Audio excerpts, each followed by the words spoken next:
લક્ષ્ય ન્યૂઝ, એક નજર, એક લક્ષ્ય.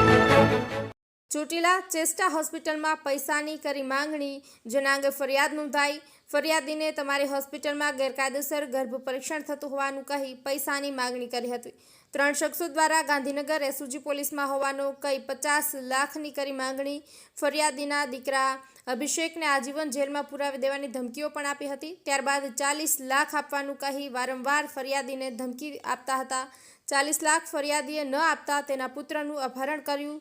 અમો ગાંધીનગર સ્પેશિયલ ઓપરેશન એટલે કે એસઓજીમાં હોવાની પણ ઓળખ આપી હતી. ફરિયાદ હોસ્પિટલમાં ગર્ભ પરીક્ષણ ન કરતા હોવા છતાં તેઓની પાસેથી પૈસાની માંગણી કરી હતી. ચોટીલા પોલીસ મથકે અપહરણ, ખંડણી માગવા સહિત ફરિયાદ હાથ ધરાઈ છે. 2 શખ્સોની પોલીસે અટકાયત કરી. આરોપી રણજીતભાઈ મોરી, પ્રદીપસિંહ વનરાજસિંહ પરમાર તથા એક અજાણ્યા પુરુષ અને પ્રેગ્નેન્ટ અજાણી સ્ત્રી તથા તપાસમાં ખુલે તે તમામ સામે કાર્યવાહી કરી છે. બ્રિજેશ ત્રિવેદી, સુરેન્દ્રનગર.